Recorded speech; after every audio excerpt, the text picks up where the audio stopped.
Yo, what's going on, guys? Crispy Flakes here. For today's video, I am doing my first official 2020 NBA mock draft. So I actually recorded one earlier on a different website, and like it was completely just so weird the way it was laid out.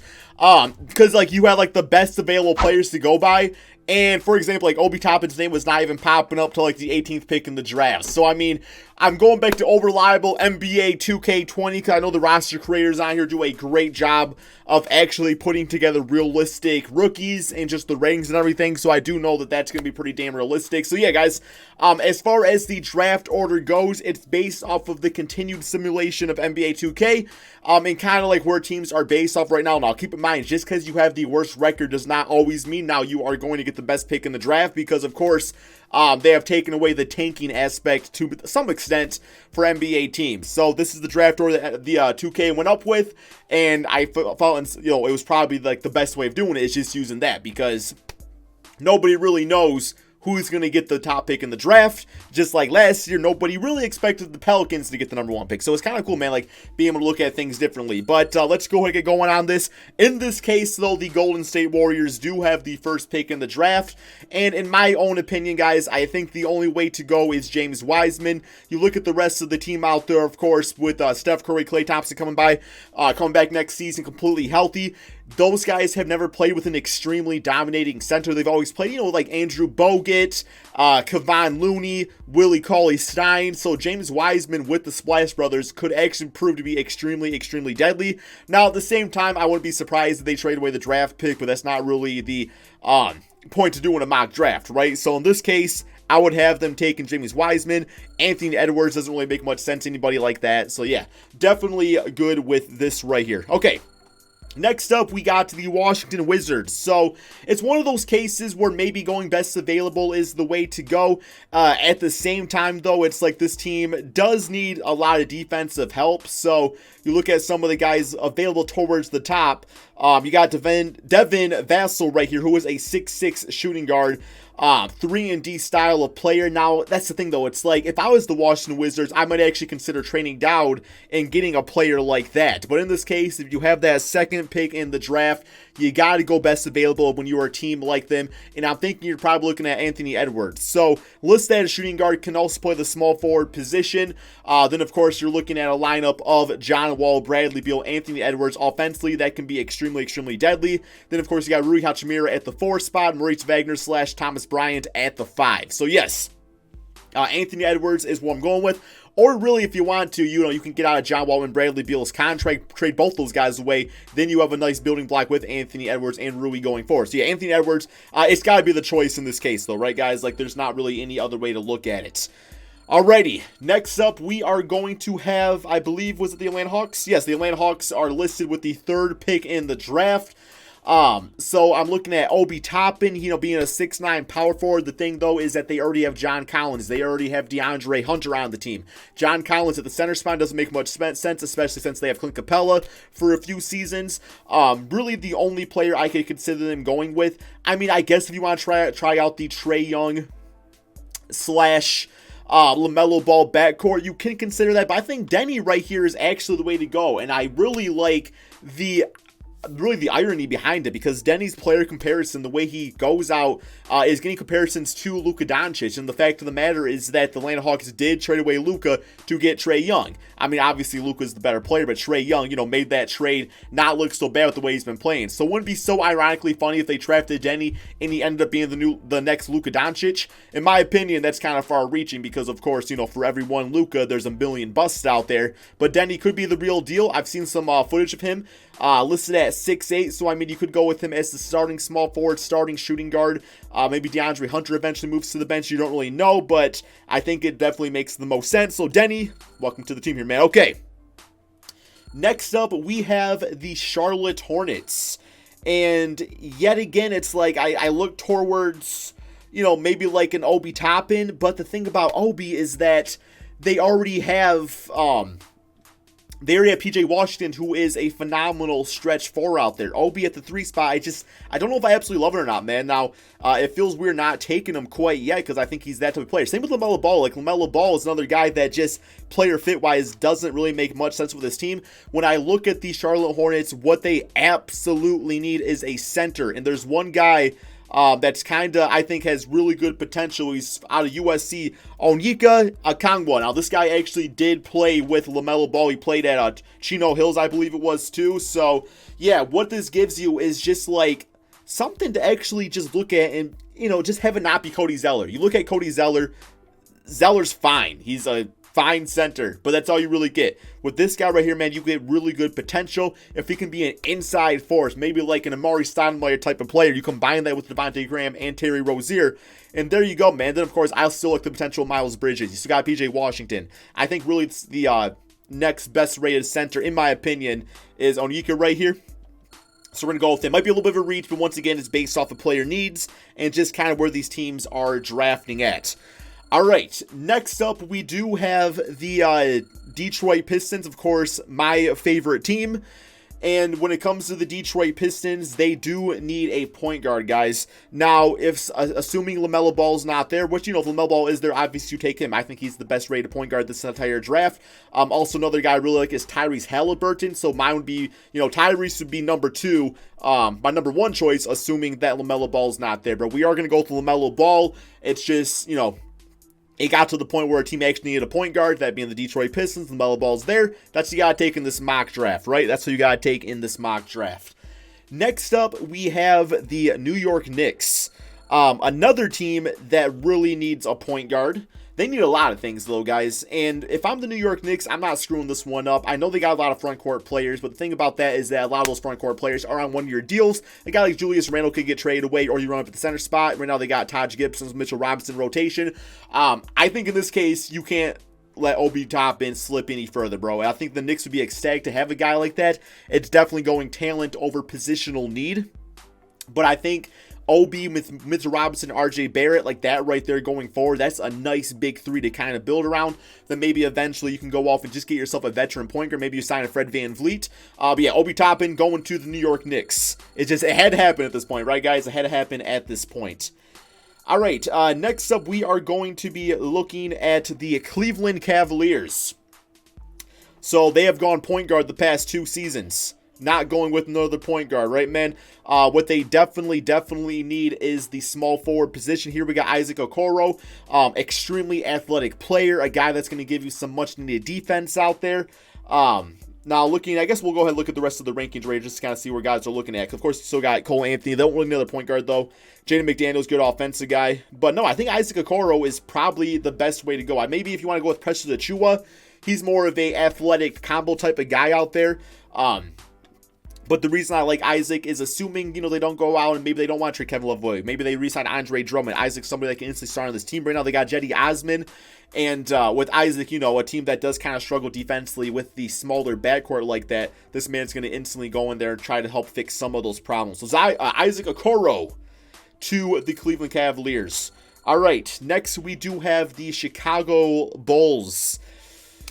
And another case where maybe like positional need isn't quite there with what they have available. A lot of point guards left right here, man. I'm kind of thinking maybe Jaden McDaniels is the way to go, just because they have Otto Porter. He's had some injury issues. You don't know exactly what he's going to be like. I think Kobe White obviously is a starting point guard of the future. You got Zach LaVine at the 2. Front court set with Wendell and Lauri Markkanen. Jaden is somebody that can play the 3 spot or the 4 spot, maybe assuming Lauri doesn't come back always completely healthy. So I think Jaden just gives them some much needed versatility. He'll be my pick right here in the draft. All right, next up, who do we got? The Minnesota Timberwolves. So looking at guys available, we got Cole Anthony, Nico Mannion, Tyrese Maxey. A lot of really tall play, or not, a lot of really good guards here, I should say, man. They got D'Lo at the point guard spot, Malik Beasley. I think you're really looking at perhaps a small forward / power forward position. If you really want to take a good look at their roster right here. Yeah, really the 2 spots they need. I mean, you got Josh Okogie right there that can play a little bit of the 4 spot, but he's only, the 3 spot, but he's only 6'4". So I think you really go best available wing player. So let's go to choose prospect, see who's available left here, man. Patrick Williams is a little intriguing being 6'8". I know he actually plays more of the 3 spot. But I think Precious Achiuwa might be the way to go. A guy you want to compare him to would be like a Jeremy Grant. So having him that you could play at that 3 or 4 spot when needed would be absolutely huge for this team. Like I said, extremely athletic, which fits nicely, bodes well next to a Karl Anthony Towns type of guy. So there we go. Precious Achiuwa, welcome to the team, man. All right. Next up, we do have the San Antonio Spurs. So with the San Antonio Spurs, a team that's probably going full-on rebuild sooner rather than later. They don't really need any more guards. You're really looking at either a small forward or power forward yet again, with DeMar DeRozan probably being gone, with LaMarcus Aldridge perhaps being traded away. The sad thing about this is not like a lot of what they need is once again available all that much up right here, guys. We are kind of going based off the rankings right here. Overall wise, yeah, it's a case where maybe you look to probably trade the pick yet again. You probably look to trade the pick, but out of everybody available, I like Aaron Naismith. I think he leads the college in 3-point shooting. Isaiah Stewart might be a bit of a reach right here, but not a lot, else going on as far as what they need. It's like they need a forward, and that's just not what's available. They don't really need any more guards. I think I'm going to go with Patrick Williams, though. Being 6'8", can play the 3 spot, doesn't really give you the 4 spot you need, but, maybe they keep LaMarcus Aldridge, and then Patrick Williams can be the future 3 of the squad. Okay, Patrick Williams, I think a little bit of a reach, but like I said, based off position they'll need. All right, next we do have the Phoenix Suns. Now, based off how this draft has gone, it's going to be absolutely a field day for them. So many great point guards left, guys that, could eventually replace Ricky Rubio, so I think you probably go... we got Cole Anthony, you got Tyrese Maxey, shooting guard, Tyrese Halliburton, who is like 6'5", 6'6", so that would give you some great length alongside, Devin Booker. Definitely a great all-around point guard. I think Cole Anthony is definitely more scoring-oriented, but provides some pretty good defense. You got Killian Hayes, RJ Hampton. I think out of all these guys, I'm probably going Cole Anthony, though. A lot of these point guards really falling a lot deeper than what they need, but... all these other teams have had good point guards so far. So, yep. Okay. Next up, we do have the Portland Trailblazers. For the Portland Trailblazers, you got Anfernee Simons, who I think could be the, a great backup point guard for a long time. But I'm kind of leaning towards RJ Hampton. The reason I say that is because actually overseas, he actually plays a little 2 spot, a little 3 spot. The Trailblazers, I think, need a little bit of this, a little bit of that off their bench in general. So having RJ Hampton could definitely play alongside as a combo guard with Anfernee Simons. I think I kind of compare him to like a Tyreek Evans type of guy, somebody that could play 1 through the 3 spots. So he's listed at 6'4". I think he's closer to about 6'6". But I'm going to go with RJ Hampton just based off that. Whether he goes over Tyrese Halliburton remains to be seen and everything, but still. Okay. Next, we have the Sacramento Kings. For the Kings, right now they got Buddy Hield come off the bench as a 6-man. That kind of leads towards him probably getting traded. So you have Bogdan Bogdanovic, who would start at the 2 spot. So now you're looking for the next great backup shooting guard for this team, somebody that would be okay with that type of role. And I think Aaron Naismith gives you that. He's going to give you that same 3-point shooting that Buddy Hield has. But what you don't get is the ego of wanting to start. A guy that's going to want to earn his own in the NBA could eventually be the starter of this team. But for now, at the age of 20, might actually bowl nicely off the bench for the Sacramento Kings. So he will be selected 6'6" out of Vanderbilt. All right. Next, we do have... I think I'm only going up the lottery on this, guys. I think I'm only going to go up the lottery. If you guys do want a full-on... maybe I should do all 30 teams. I don't really know, man. I'll do all 30 teams because you guys are goats. All right, next we got the New Orleans Pelicans. Team that definitely needs some wing players. Right now they got like E'Twaun Moore, Josh Hart that play like some of the 3 spot. Even Drew Holiday plays the 3 at times. So that's not absolutely great for them. I think Josh Green might be a nice player to go with here. Can give you that 3 spot. JJ Redick getting a bit older. Drew Holiday probably going to be gone sooner rather than later. So yeah, I think Josh Green, yet again, just gives you the versatility you need. I mean, Tyrese Maxey too, kind of considering he's only 6'3", though. So I don't really like these undersized guards. You know what I'm saying? Not saying he's undersized, but you're not going to be able to play Tyrese at the 3 spot as opposed to a Josh Green you can play at the 3 or the 4 or the 3 or the 2. So Josh Green makes the most sense for the Pelicans. Next up, we got the Boston Celtics. Absolutely steal of a player for them. You're going to go with Tyrese Halliburton. The reason is because Marcus Smart plays a lot of the backup point guard / 2 spot for this team, but by doing this, you got your full-time backup point guard. I know they have Carson Edwards, but Carson Edwards is somebody that I still think is quite a few seasons away. Halliburton with his all-around game, I think he definitely fits into the grand scheme of things with the Boston Celtics. Just guys that can play multiple positions, but just bring good all-around play no matter what. 6'5", 6'10" wingspan.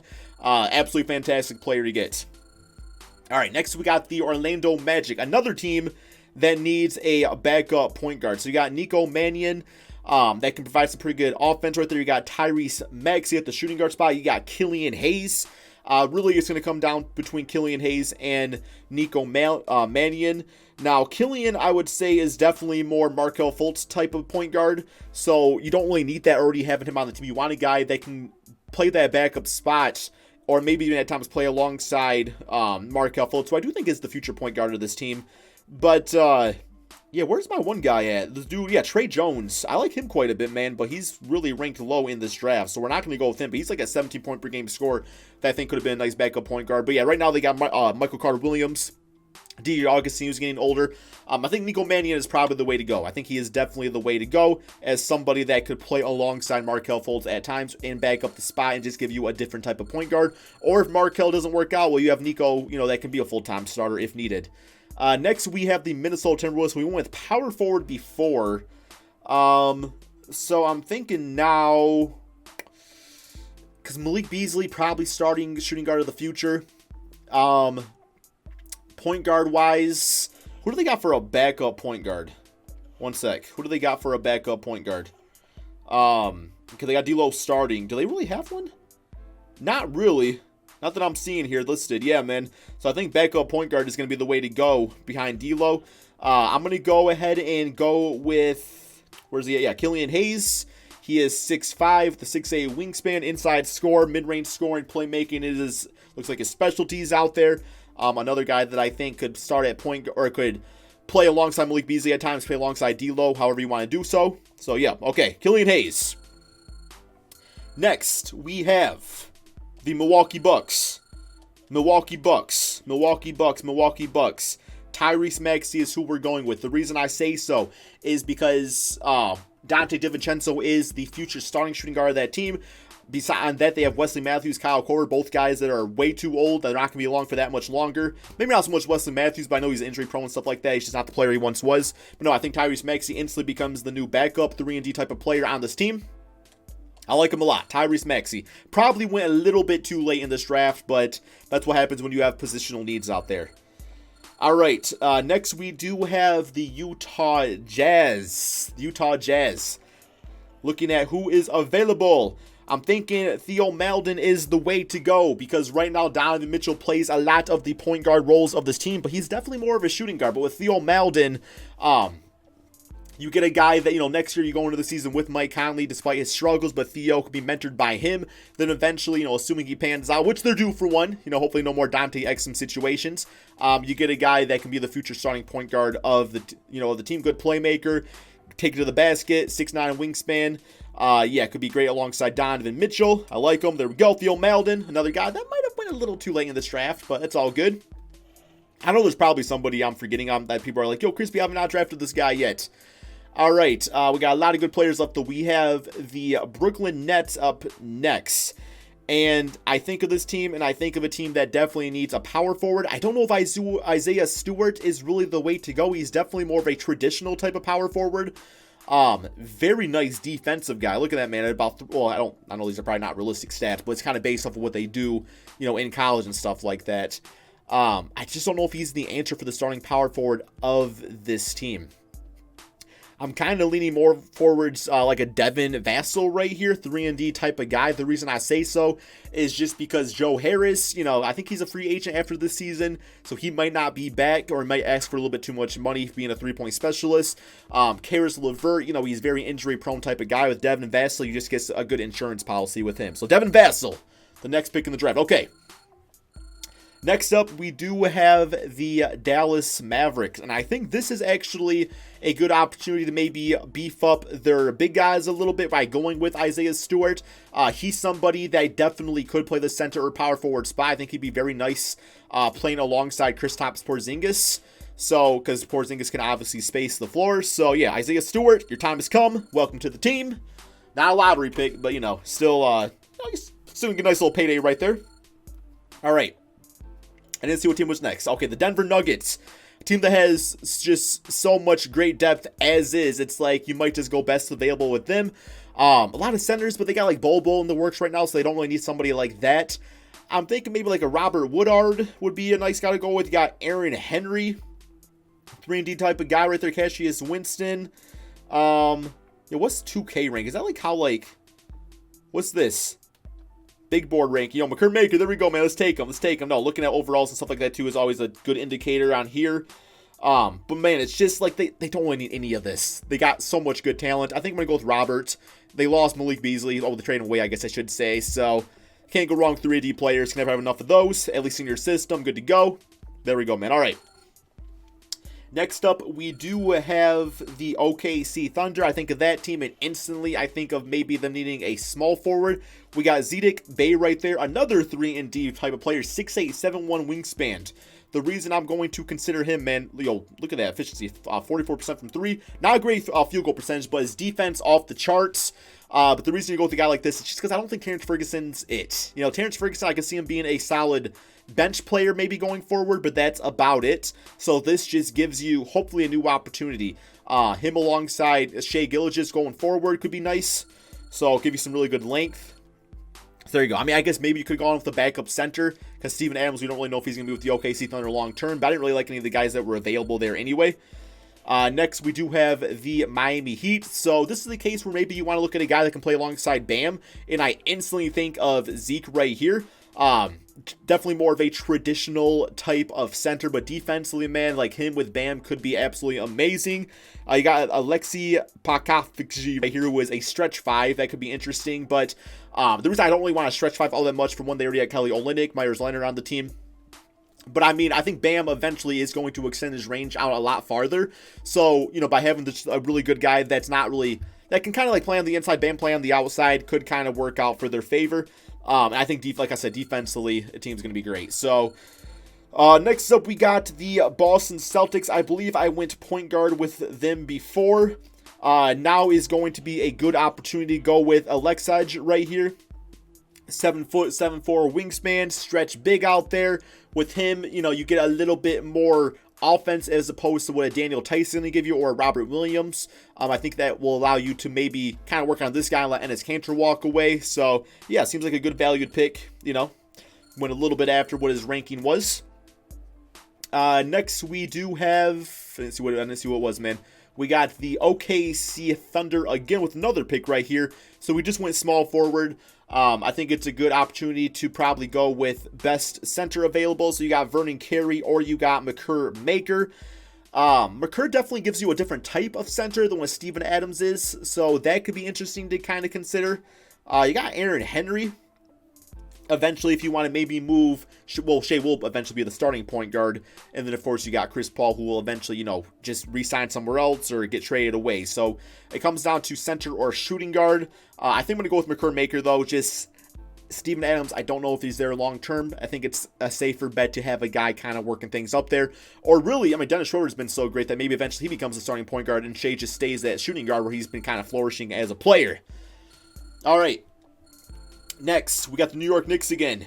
Yeah, I think we went with, forgot who we drafted before. Who did we take with the Knicks? It was Obi Toppin. So we went with a front court player. Good opportunity now, man. Going to get an absolute steal here by taking Aaron Henry on this team. Still, you don't really have your full-time point guard, but Aaron Henry is somebody that can play with RJ Barrett, who's like 6'8" himself. This guy is 6'6". Going to give you some spacing out there. That's what you get, though. You get really good spacers alongside Mitchell Robinson, too, with Obi and Aaron Henry on this team. So, let's grab him up next. Okay. Toronto Raptors. I don't know if there's any point guards available. Like, any really good point guards available that's left here. We got this Jamal Jameis Ramsey. I don't know anything about this guy whatsoever, from Texas Tech. So I guess by taking him, what's it say? Inside scorer, 3-point scoring, perimeter defense. So looks like he's definitely more of a scoring defensive type of point guard. But it's a good opportunity for the Raptors to do so because obviously, you know, Kyle Lowry is getting a bit older. Fred VanVleet, I think, assuming they resign him, which they definitely need to, is the future starting point guard. So by getting your starting point guard, or know who your starting point guard is, it's time to maybe groom somebody into playing the backup role, the Fred VanVleet role for the team. So I think this guy can definitely do it. All right. And finally, we finish up with the Boston Celtics. I think it might just be a best available situation here. Vernon Carey, I think we already drafted a different center before, so it's like you have those guys duke it out, see which one pans out to be the better player. And there we have it, man. That is my mock draft. I did all 30 teams. I think it was pretty good. It definitely turned out better than the one I did earlier today that I'm not posting because, like I said, the system I used was absolutely trash. But here is my draft summary, guys, if you skip towards the end of the video. Like I said, a few guys that went a bit later than maybe would be expected, but that's simply just based off of player need. Like, you're not going to draft another point guard if you're the Cleveland Cavaliers. You're not going to draft LaMelo Ball. It just makes no sense whatsoever. But I look at this draft here. I like how it turned out, man. I like how it turned out. So hope you guys all... Oh, wait. I still got the Lakers. Yo, can't forget about the Lakers, man. Who do the Lakers need? They need somebody. Yo, I'm sorry, Laker Nation. Almost forgot all about you guys. Okay. Cassius Winston from Michigan State. Sounds good to me. That is the end of the video, guys. Hope you all enjoyed. Thank you all so much for watching, and peace out, my friends.